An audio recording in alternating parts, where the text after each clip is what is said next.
My boss stole my $30 million deal and called me unready. He didn't know I had the audit logs.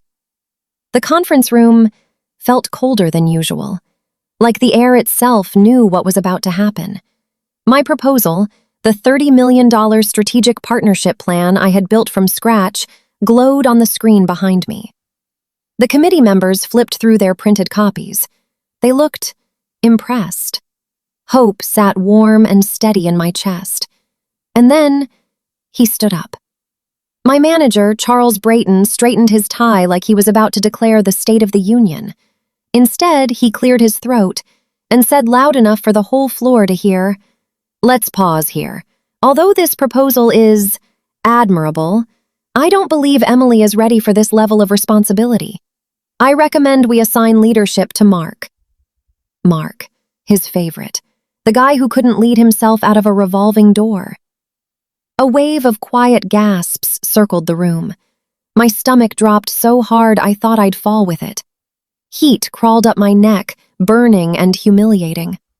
I looked at Charles, silently begging for an explanation, but he wouldn't even meet my eyes. Then it hit me. This wasn't about readiness. This was about control, about keeping me in my place. In that moment, something inside me cracked, and something else woke up. The moment the meeting ended, people scattered like startled birds. Mark gave me a smug pat on the shoulder as he walked out, whispering, "Tough break, Em. Better luck next time." I didn't move. Not yet. If I did, I knew the anger swelling in my chest would spill out like wildfire. Charles stayed behind, typing on his laptop, like the destruction he'd just caused was a minor administrative task. I finally asked, "Why did you do that? You know I earned that promotion." He didn't even look up. "Emily, leadership isn't just about ideas, it's about readiness. You're talented, yes, but you're not there yet." He said it with that dismissive tone, the one men use when a woman dares to exceed the limits they quietly drew for her. I inhaled slowly, steadying myself. "I led the project. I built the proposal. The committee loved it." He smirked. "Committee impressions don't matter. My recommendation does." That was the moment I realized this wasn't a setback. This was a declaration of war. By morning, the humiliation had hardened into something sharper: clarity. The real twist came at 10:47 a.m. A member of the executive committee, Linda Hartman, stopped by my desk. Linda was sharp, analytical, impossible to fool. She leaned in and whispered, "Emily, we want to review your proposal again, privately, without Charles." But what they didn't realize was something very important. The system kept every deleted log, and now I had proof that their plan wasn't just unfair, it was deliberate.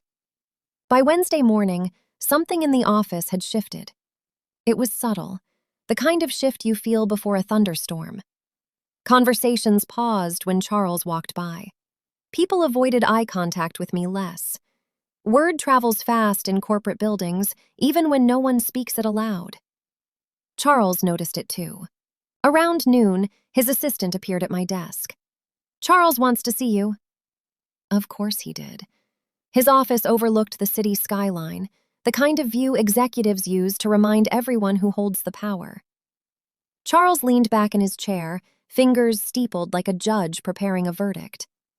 "Emily," he said smoothly, "I've been hearing that you've been pulling archived files from the server."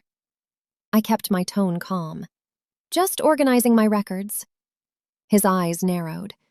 "Let me give you some advice. Dwelling on disappointments can stall a career." Disappointments? That word almost made me laugh. He still thought this was about hurt feelings.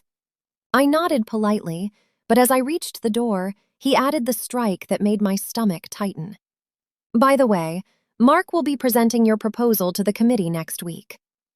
I froze. He wasn't just blocking my promotion, he was about to let someone else take credit for a $30 million deal. That night, I stayed late. The office was empty, the only sound the quiet hum of computers.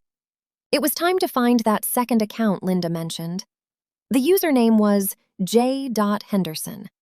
My brain scanned the directory, and then it hit me. James Henderson. Not just any employee, the chief financial officer. My fingers froze. Why would the CFO be secretly editing a mid-level manager's proposal?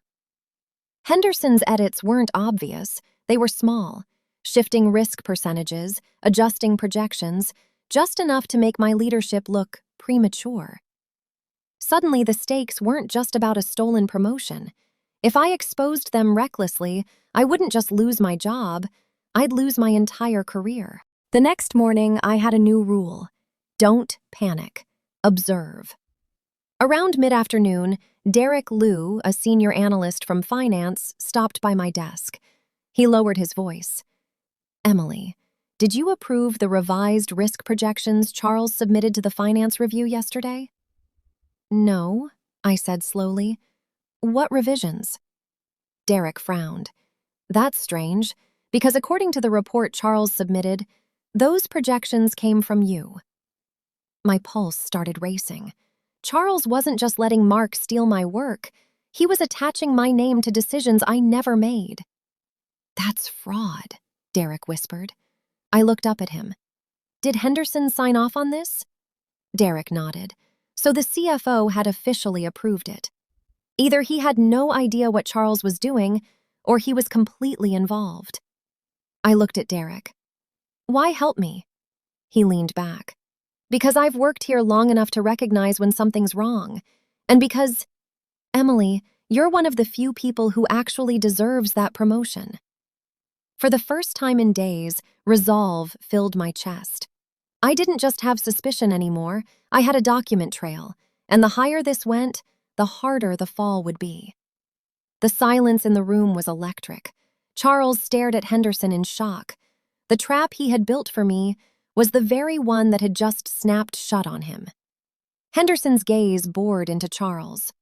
Mr. Brayton, your actions have put this company at risk. Your attempts to manipulate financial data are a direct violation of corporate governance. A bead of sweat ran down Charles's temple. The confident, untouchable manager was gone. In his place was a man who had finally run out of lies. Mark, shaking and desperate, finally broke. I realize I was complicit in some edits, but I didn't know the full extent. I was just doing what Charles told me. The junior pawn was shaking the king's throne. It was over. The next day, the announcements went out. Charles was suspended pending a full investigation. Mark was stripped of his leadership role and reassigned. But the audit didn't stop there. Because I had kept such meticulous records, the committee discovered a network of favoritism and greed that went even deeper than Charles. Meanwhile, the $30 million proposal, my original unaltered work, was officially approved. The committee praised the strategy, noting its clarity and risk management. I watched Charles pack his office. The smug smirk was gone, replaced by the heavy shuffle of a man who had miscalculated everything. He cornered me briefly at the elevator, his eyes wild. You can't do this to me. I looked him in the eye, calmer than I had ever been. I didn't do anything, Charles. I just let the truth speak. 1 month later, I sat in my new office. Henderson had called me in earlier that day. Emily, he said, your integrity didn't just save a deal, it saved our corporate culture. That's what real leadership looks like. Revenge wasn't about making Charles suffer. It was about watching justice unfold while I kept my values intact. My name is Emily Carter, and I'm no longer the underdog. I stood in the boardroom once more, leading the strategy meeting for the partnership I had built. I glanced at the empty chair where Charles used to sit. There was no gloating, just the quiet satisfaction of knowing that in the end, the arrogant fall by their own flaws, and the underdog rises through strategy, patience, and integrity. The greatest vindication wasn't watching his downfall, it was creating my own ascent. Please like and subscribe for more stories.